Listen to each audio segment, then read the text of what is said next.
Waves media తెలుగుకి స్వాగతం. YSRCP TTD మాజీ చైర్మన్ భూమన కరుణాకర్ రెడ్డి మాట్లాడారు. విజువల్స్ చూద్దాం.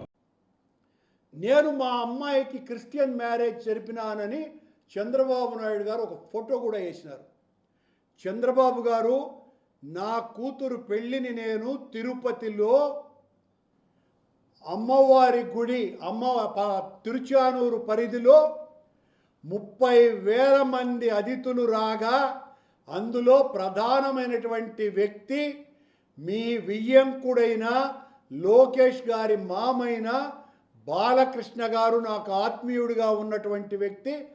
ఆయన వచ్చి నా కూతురు పెళ్ళికి అక్షింతలు వేసినారు. అలాగే మీ తమ్ముడు, నా స్నేహితుడు నారా రామ్మూర్తి నాయుడు కూడా ఆ పెళ్ళికి వచ్చినారు. ఆ పెళ్ళికి ఆనాడున్నటువంటి దాదాపు 13 మంది హైకోర్టు న్యాయమూర్తులు వచ్చినారు. నేను నా కూతురు పెళ్ళిని హిందూ సాంప్రదాయం ప్రకారమే చేసినానని ఆ దేవదేవుని సాక్షిగా ప్రమాణం చేస్తున్నా.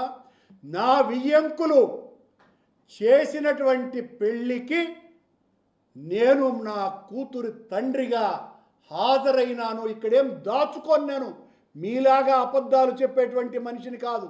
నా కూతురు పెళ్ళి నేను హిందూ సాంప్రదాయం ప్రకారం ఆలయ ప్రధాన అర్చకుడి దగ్గర నుంచి తిరుమల వేద పారాయణదారులందరూ వచ్చి నా కూతురు అల్లుడిని ఆశీర్వదించినారు దేవదేవుని సాక్షిగా.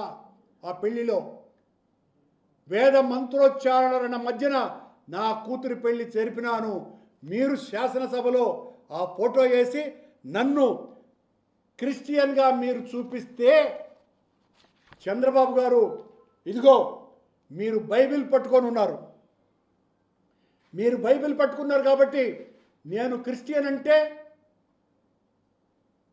నన్ను క్రిస్టియన్ అంటున్నారు కదా మీరు. మరి మీరు బైబిల్ పట్టుకున్నారు. ఇదిగో 1 కాదు 2 కాదు, సాక్ష్యాలు కోకొల్లలుగా ఉన్నాయి. కోకొల్లలు ఇంతే కూడా కాదు. మీరు అసలు హిందువే కాదు, ముస్లిం అంటే ఎట్లా ఉంటుంది? చంద్రబాబు గారు ఈ ఫోటోలను చూసి,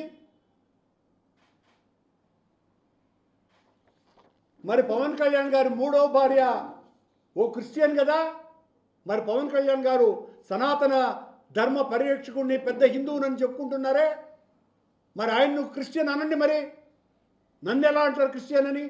మీరు క్రిస్టియన్ చెప్పే ఈ కరుణాకర్ రెడ్డి చేసినటువంటి హైందవ ప్రచారం ఇప్పటి వరకు పాలక మండళ్ల చరిత్రలో ఏ ఒక్క అధ్యక్షుడు చేయలేదని ఛాలెంజ్